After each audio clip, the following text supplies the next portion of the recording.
Greetings!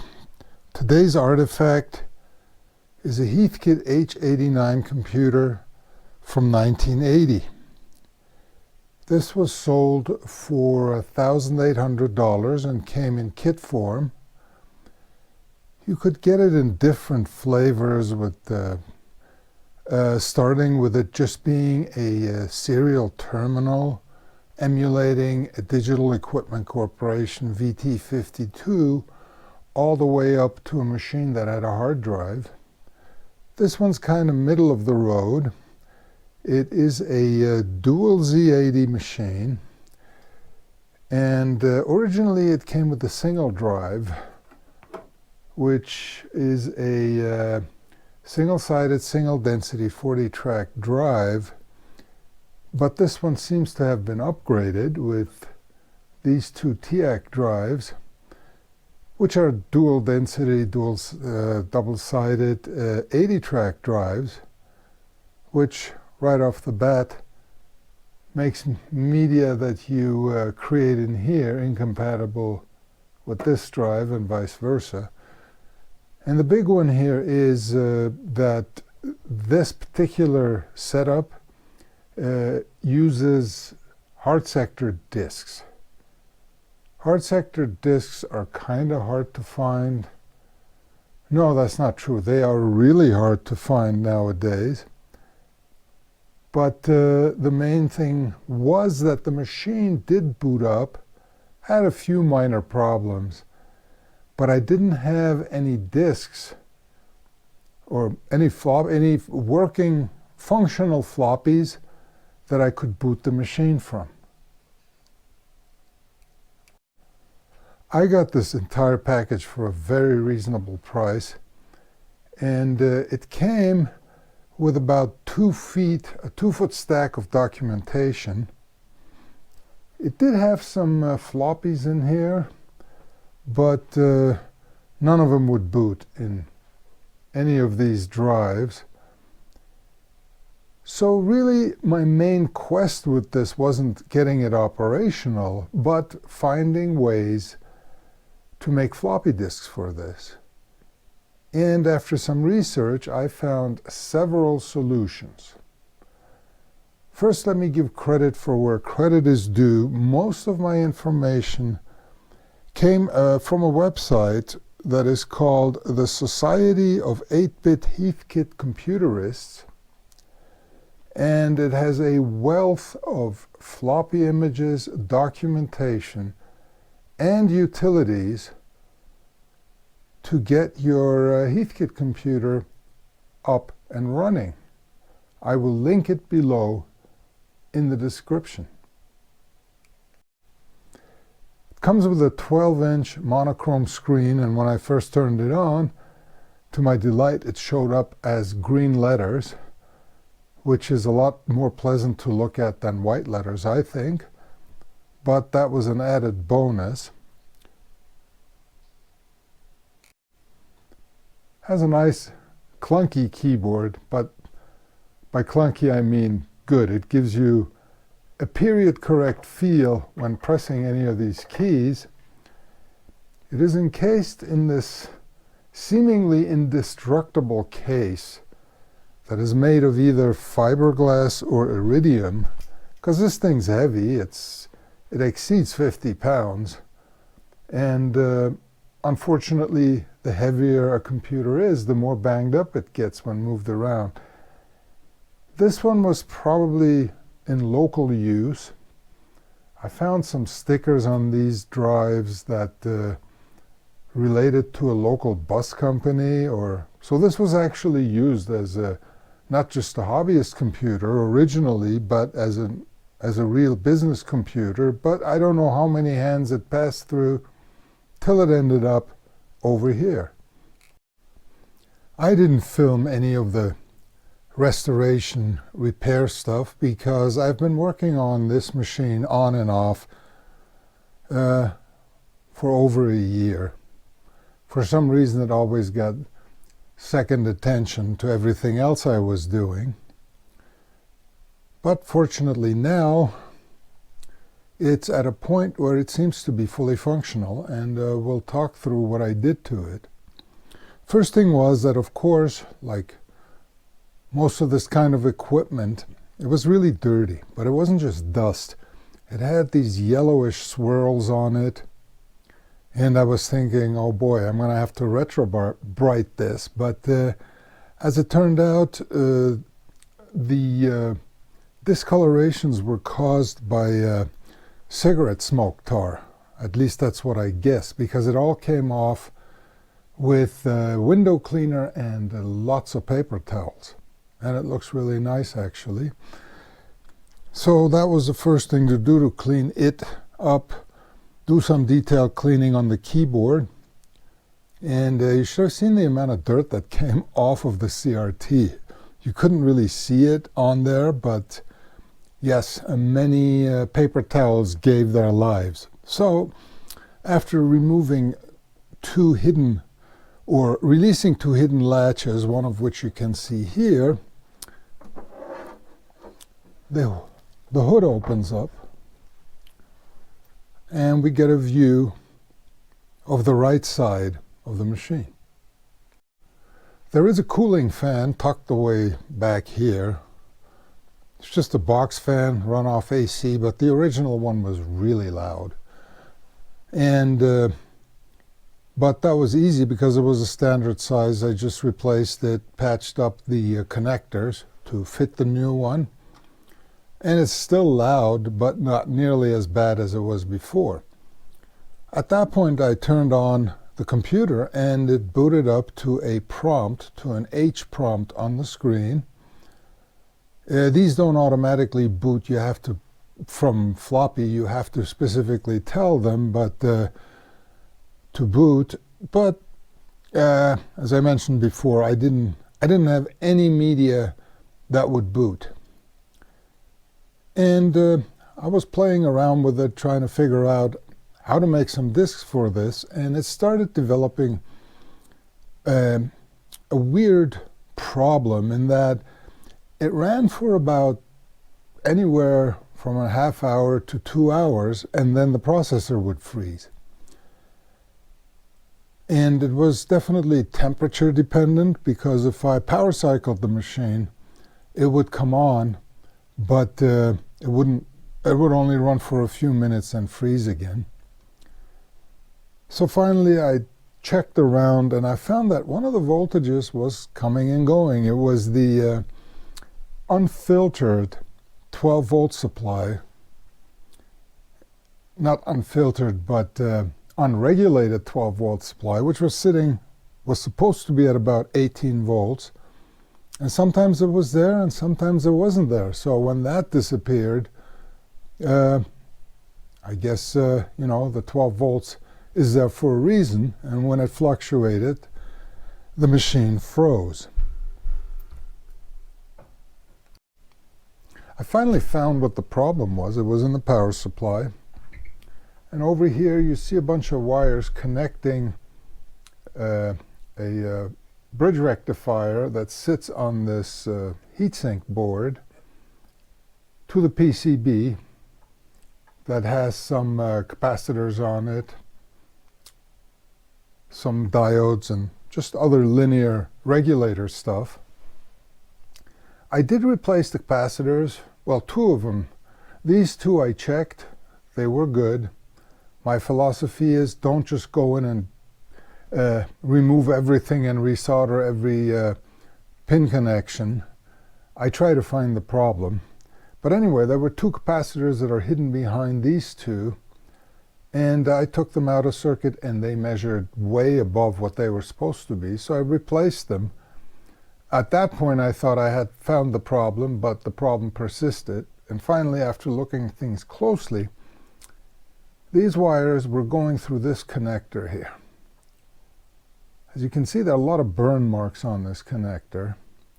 So this is a common pinball problem, actually, where these connectors are under-spec'd and they can't handle the power going through them. So this seemed like an easy job to do, except this is not a standard 0.156 connector. This is more like a .19 connector. I guess it has wider spacing. It's supposed to have better current carrying capabilities, but obviously not. For me, the best solution was to hardwire the bridge in. It makes, of course, it attaches, the circuit board would come free when you had this plug, but I made the wires a little bit longer, and you can still take out the whole assembly, separate the PCB, and work on it nicely. But that fixed the machine, the CPU freezing problem, and the machine seemed to run great for days on end.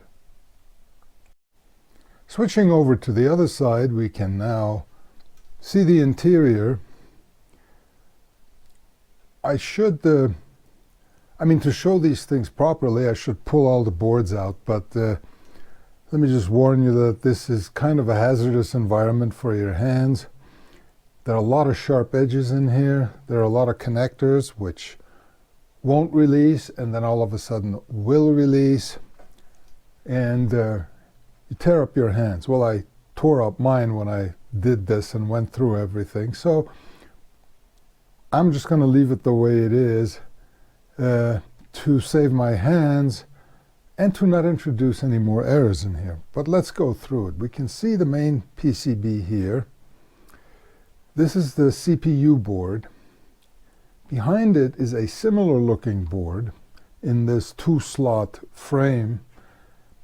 And this board, the one that's completely obscured, it's called a terminal board. And remember that you could get this just as a terminal, and it cost less than $1,000 in kit form. And with the terminal board handled everything. It basically has the video. It's a video card. It does run a Z80 processor. Both Z80s run at 2 megahertz. It reads the keyboard. It just does what a terminal does. And then what Heath decided to do, in order to turn it into a standalone computer, they added this CPU card over here. Also has a 2 meg Z80 in it. And the nice thing is that the terminal board offloads, a lot of the peripheral stuff that this has to do, such as dealing with screens and keyboards, gets offloaded to this board. It still communicates, the two boards communicate via a 9600 baud serial connection. But, for this kind of a setup, for all intents and purposes, it's instantaneous when you're communicating with this board, and it leaves this board to do the real computing. So we can see this ugly wiring over here is these boards can take 48K of dynamic RAM on board, and then you have to get an expansion card that plugs into here with another 16K on it, and you can get it up to the full 64K. The owner of this one didn't want to spend the money on that RAM card, I guess, and what they did was, in good Atari fashion, piggybacked 16K of RAM on top of an existing 16K bank of RAM, soldered all of the pins except for one pin. That pin was wired in parallel and goes to this connector where the 16K card goes to. That pin is the row address select pin, and the way they select these, there are 4 row address select signals coming from the computer, and by wiring these up together and then connecting them to the row address 4 pin on here, they achieved a 16K expansion with no card. It does work. It works perfectly. Never gotten a RAM error out of this. But the physical way they did this is very dangerous, because you can you stick something in here like your hands or a plastic screwdriver or whatever, and you can snag these and tear them loose and create all sorts of problems. So what I'm going to have to do is redo these connections with wire wrap wire and hot glue the wire to the board so we have a cleaner and safer layout. Now this was a kit, but in their infinite wisdom, and I mean that positively too, Heathkit decided to have the terminal board and the CPU board delivered, assembled, and tested with everything socketed. And that probably saved them a lot of pain when having to deal with customers calling in and saying, hey, I just soldered the CPU board and it doesn't work. What do I do now? Everything else, I mean, the CRT driver board down here, the neck driver board there, all of those were things that you did have to assemble yourself. You had to physically assemble everything, put the cages in there, screw everything together. The power supply was also user built. Fortunately, the yoke came pre-built. But that pretty much shows you everything that's in here, except for these two expansion cards. The one up front is a, well, it should be a 3-channel serial board, which Heath also sold, and that was a kit. You actually soldered it together. But again, a former owner decided to build his own, or her own, and you can see it only has one UART in it, which goes out the back of the machine. Did build the board completely, it's wire wrap, but never put the remaining 2 UARTs in here. And then behind this is the disk controller, which is also completely obscured, but you're not missing much. There isn't much on there. It's basically a single density, single-sided, 10 hard-sectored disk controller.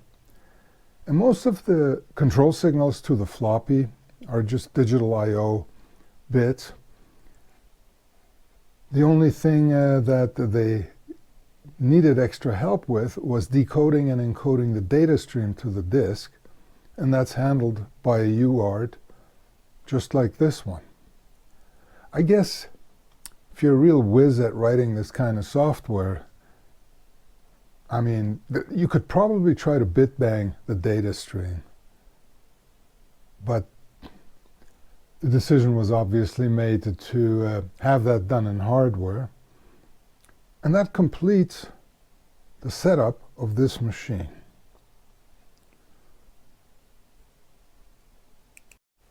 All right, so let's talk about what I did to get some functional floppy disks made for this. So let's power it up first. As mentioned, it does not try to auto boot from a floppy. You got to wait for a while. Monochrome monitors seem to take a bit longer to come up than color ones, but if we wait a little bit, we will see the H prompt come up. H standing, I don't know, Heathkit. This machine will run, or was run, with 3 different OSs. One was HDOS, which was Heathkit's own operating system, which was very similar to CP/M. Then, of course, it ran CP/M, MPM, which is a multi-user CP/M flavor, and it also ran the UCSD P system, which was based on the Pascal language.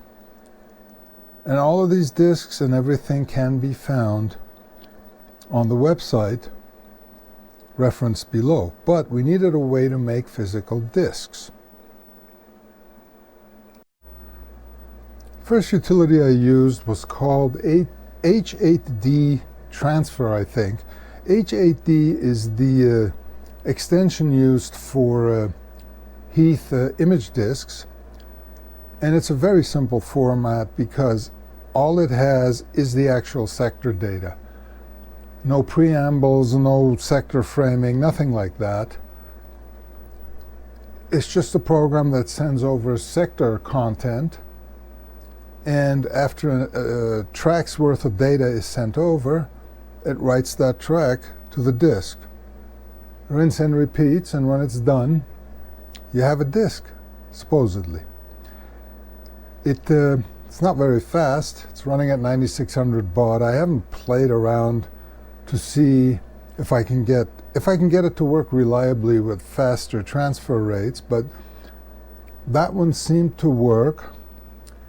You need a real serial connection, and when I say real serial connection, not a 5-volt USB to serial that outputs 5 volts, but rather one that outputs the full voltage range of true RS-232C. I built this for a previous video I made where we looked at the Heathkit EEPROM burner, and so I had this. It has the proper plugs on it, proper voltage levels. I just used an Arduino Uno board. I removed the processor from it because I didn't need it. All I was using on this board is the USB to serial converter, and then run it through a level shifter to get the proper voltage levels. It's kind of an involved process. I mean, you got to bootstrap. You got to actually go in and type in some object code using the substitute command that is available on the monitor. Then you have to enter some code in Octal. Of course, first you have to enter the destination address, and then you enter a bunch of object code bytes in here, and then your PC can start talking to this and sending over data. It can also read existing disks, even though that wasn't the problem I was dealing with yet at that time. Takes a while to do all of this. There's some shortcuts you learn about, and when you're done, you end up with a working disk. So you enter all your stuff in here, and once all of that is there, you use the go command to actually execute the code. And then it bootstraps itself, talks to the PC talks back, and on it goes. But after doing all of this, hopefully, you end up with a working disk. Using the aforementioned procedure, I made a CP/M disk, and if you want it to boot, you type in the B, but if you just type in a B, it's going to try to boot from drive A. One really neat facility on this is you can boot from any of these drives, and that becomes your A drive in the following session. So when we say boot 2, this is boot 0, boot 1, boot 2, it should read that disk. I hear it doing stuff, and there you go. We have a working CP/M 2.2 X03 disk. This was actually my first attempt, and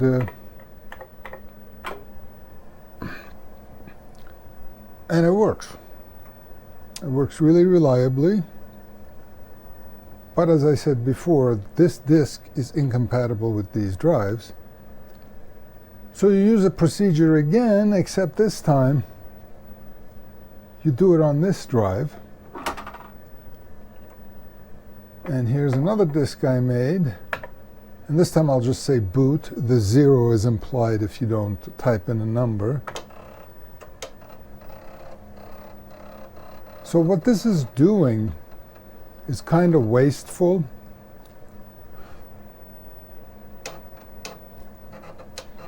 because obviously these disks have a much higher capacity than the 100K this one can do. And in order to use these to their full advantage, you need a different disk controller, which I don't have for this machine. The disk controller is actually quite neat because it does support the larger capacity drives, but even better than that, it supports soft sector disks. And that brings me to the next problem I faced, and that was hard sector disks are hard to find. I was extremely fortunate in sourcing about 24 of them. They were used disks, but most of them were actually worked and formatted and ran in here, but that was all I could get, and I have not found a source for any more. So I could sit here all day transferring disk images to this, well, at least as long as I had blank hard sector disks, and that didn't last too long. And here's what a hard sector disk looks like. You open the sleeve, pull out the magnetic medium, and well, we need a lighter background here.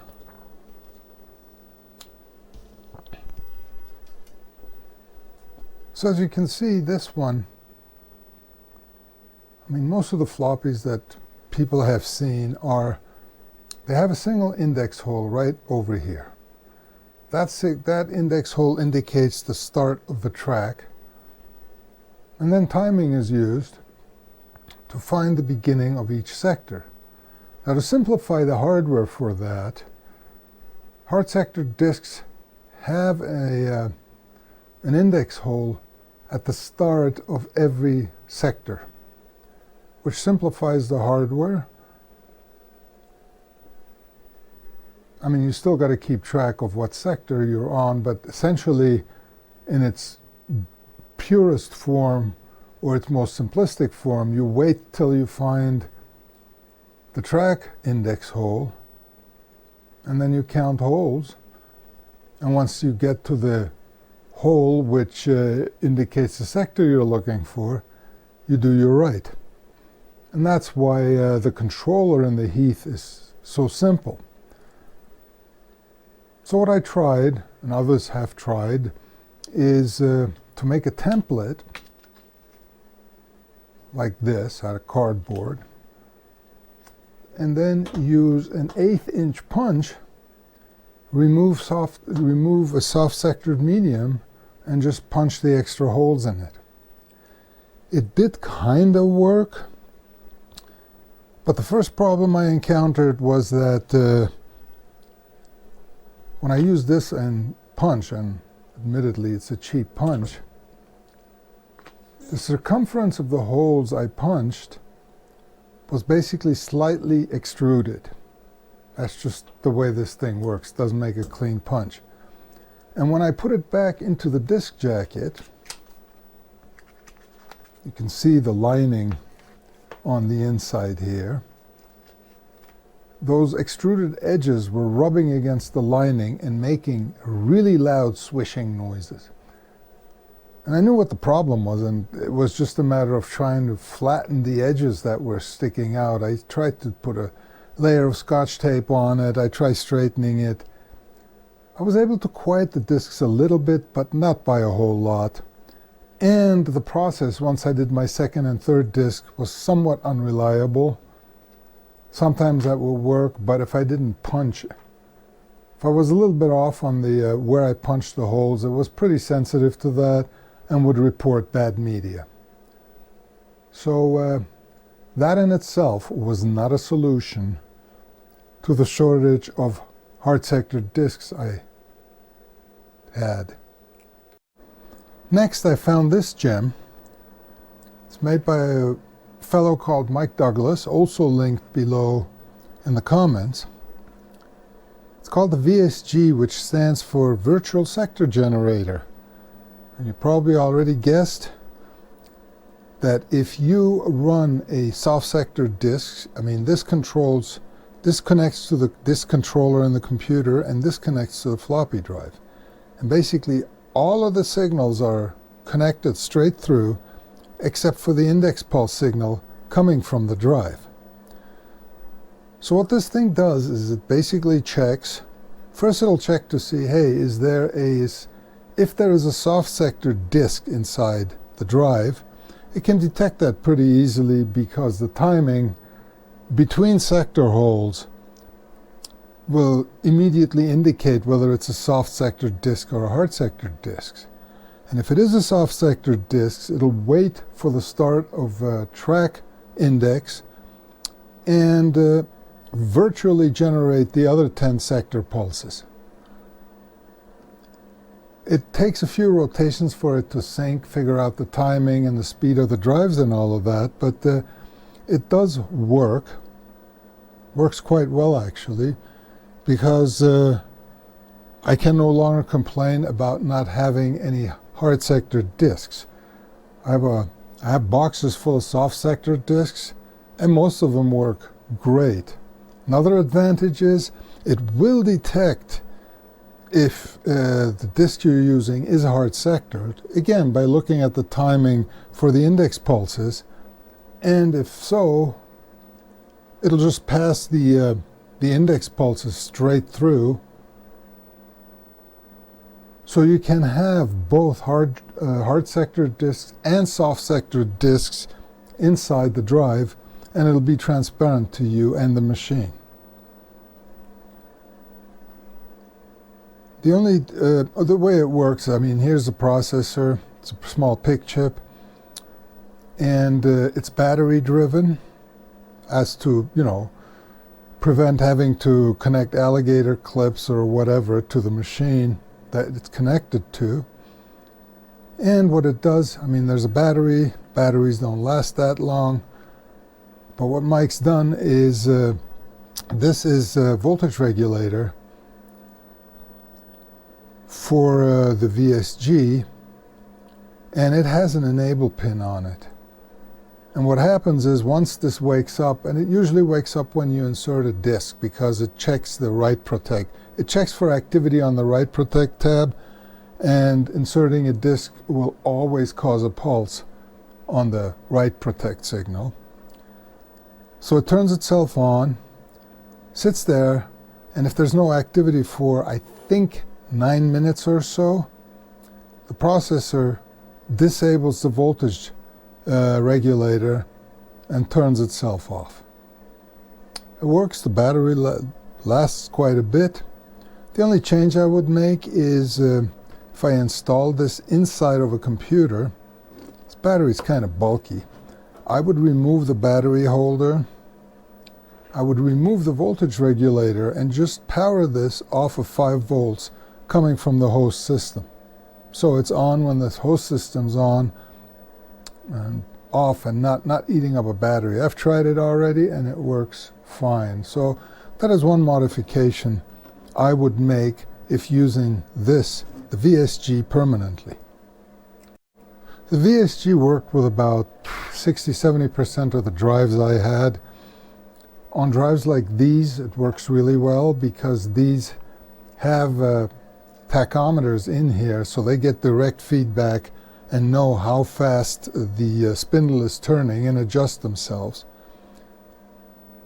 On these kinds of drives, the speed control isn't as accurate as it is on here, and if there's too wide of a speed variation, so it's the relative speed that is important for the VSG to work. Not so much the absolute speed, but of course that comes into play too, but the relative speed. So if that varies too much, since it's using that as a reference to generate the phantom index pulses, some of the earlier drives will not work.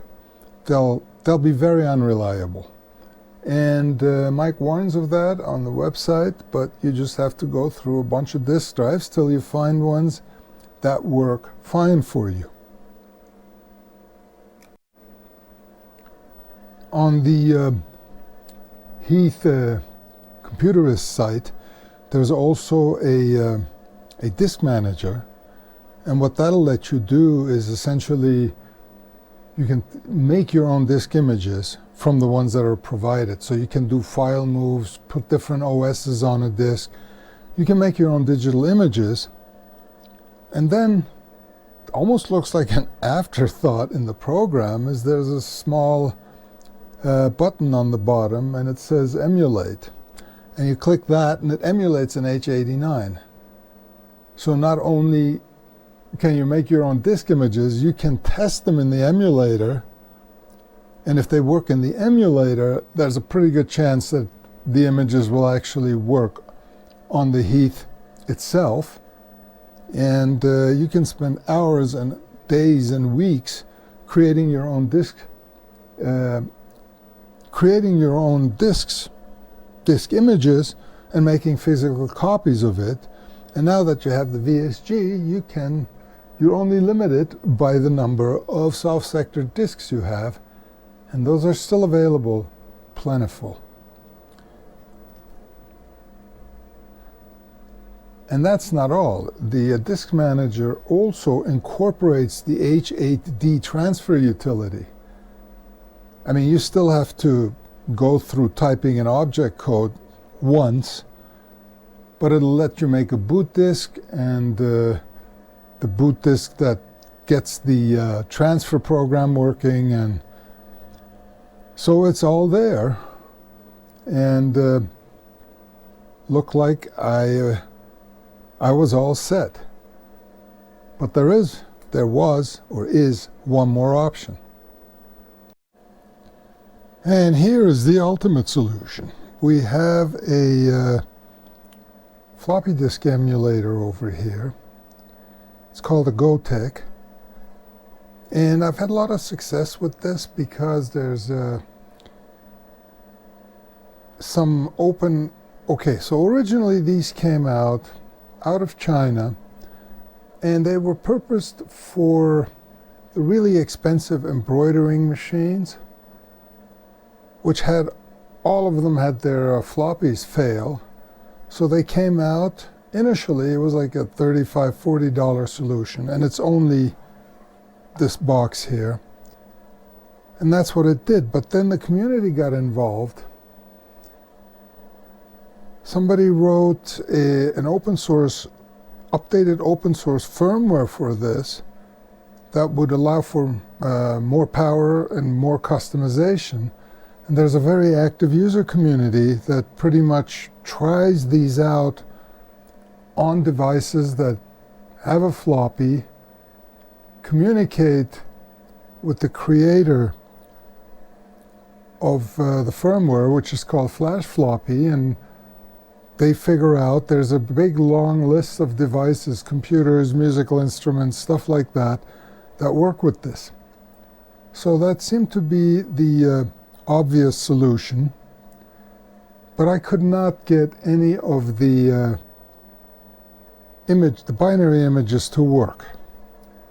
And I suspected that had something to do with the computer expecting a hard-sectored signals coming in. I read a lot of the posts on it, and there were some posts that said that they were able to make it run on Flash Floppy, but I never could. I could not get the computer to read any of the images I put on here. So then I found another post that basically said you got to get different firmware for it. Flash Floppy may not work for you. And there's another manufacturer called HXC 2001 that also makes emulators, but they're more expensive. But it said you basically have to go to the HXC site and pay 10 euros and use their firmware, which I have done on this. I think I got it marked here. And as it turned out, you have to go through all this sign up and interchange keys and stuff to make and pay your 10 euros. But at the very end, when I got to checkout, it said, hey, I'm not charging single copy users anymore. It's free. So just go through the rest of the procedure where you run this. They give you some software, you run on this, it generates a key file, you have to upload it, and it comes back, and then you run that, and you put a new bootloader into it, and the site is not super intuitive.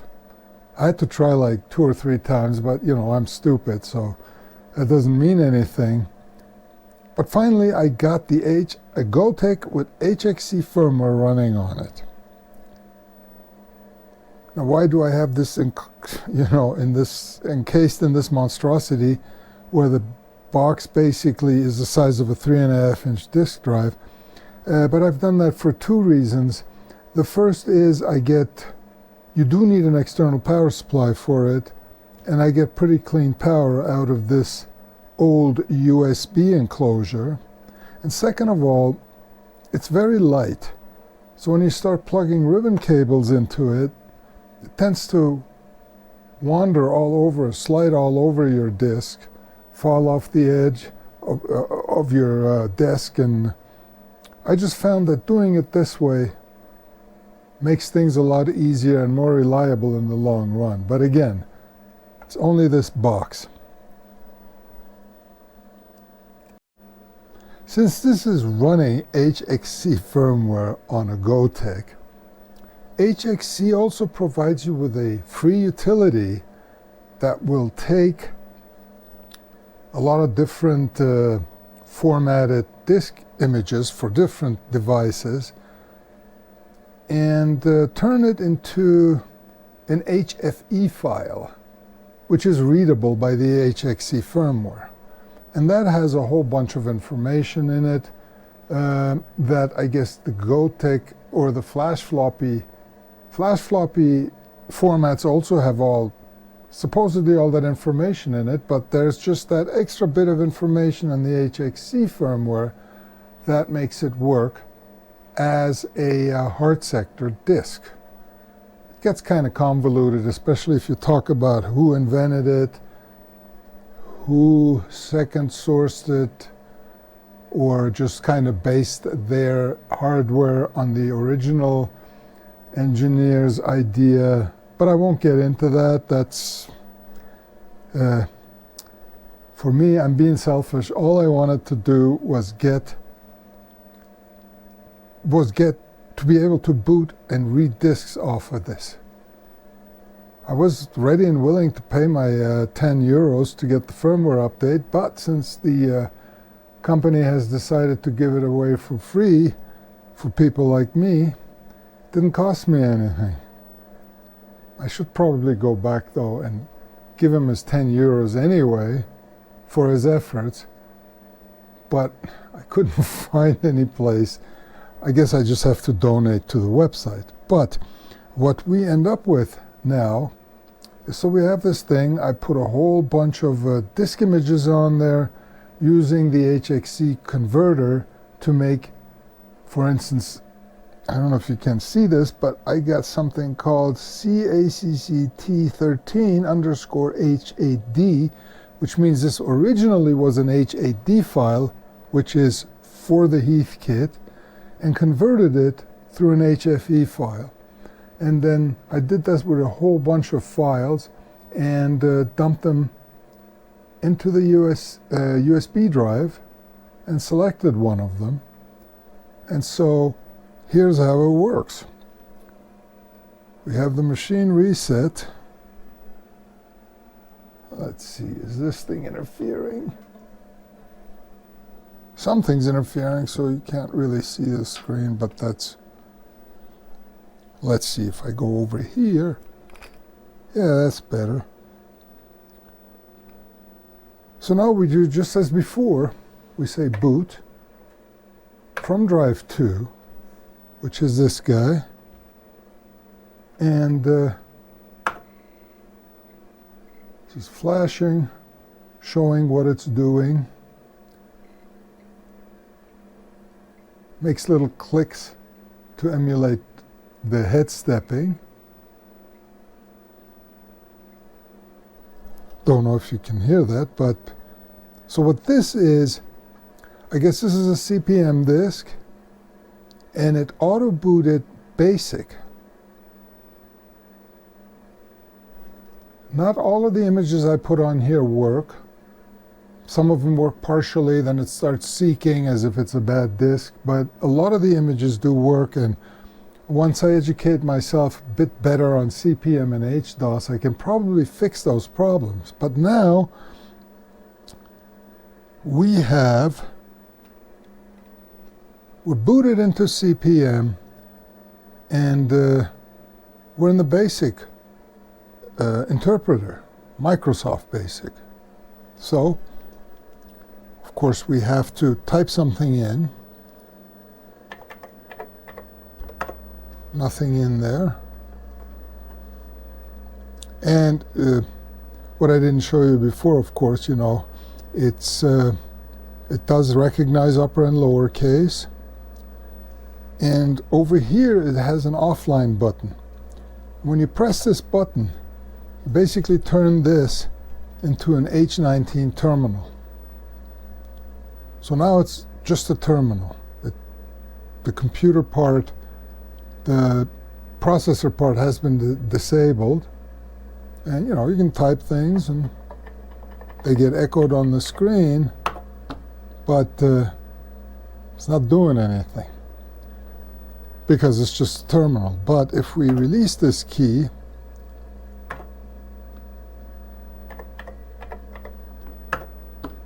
we're back in BASIC again. So now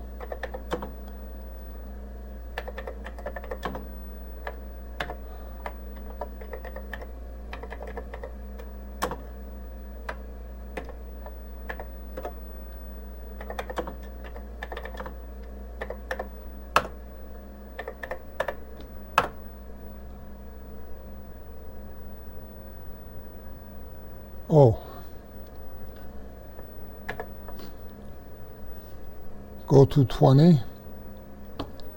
Yeah, this is basically this is the stall command in BASIC.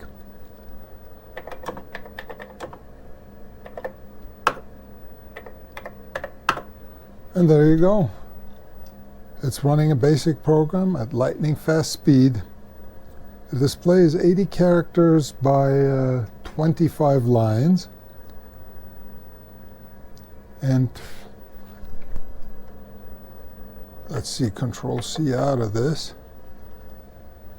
So now the Heathkit is working, and I got access to many disk images. So here's what the small OLED screen shows. It basically tells you whether it's reading or writing, which isn't not, it's doing neither of right now, and then tells you which track it's on. So if we do a boot, I'm going to try to get the mic closer to it so you can hear the little track clickies.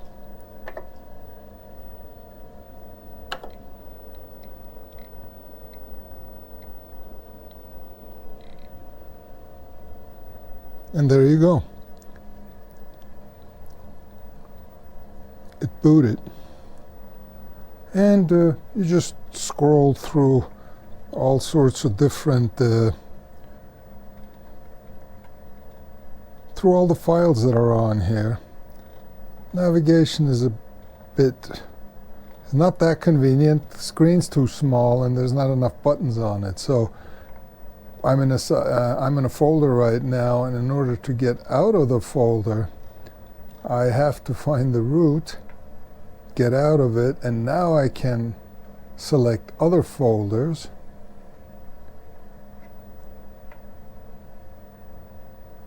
So, sure, diags. So see, there's the UCSDP system, but what it does is it reads some data from the Gotech and then immediately goes to physical drive A over here. So I have to figure out, well, I probably have to make a floppy, so I actually boot the floppy as physical from the physical A drive, and then it'll probably work. So finally, what I need to make this a bit more complete is, of course, the soft sectored floppy controller card. So I don't have to mess around with a lot of the things I've showed you. I can use these in their high capacity mode. And it was funny saying that is I was going to load another floppy image. And this is a floppy image I came up with. It's a diagnostic. It does take a certain amount of time to load. I ran, it has diagnostics for the disk controller.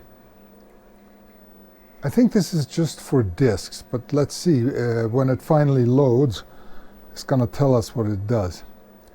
So, yes, this will check out the H37 or Zenith took over these computers and everything was renamed as a Z, but this, if you had the soft sector controller, this diagnostic would check it out. And I'm not going to do anything because it's going to start writing over my disk images over here. But I obviously need one of those. They're kind of costly and rare, but I definitely need one of those to make this machine whole. Thanks for watching. Click all of the right icons. And let me know in the comments what you think. See you next time.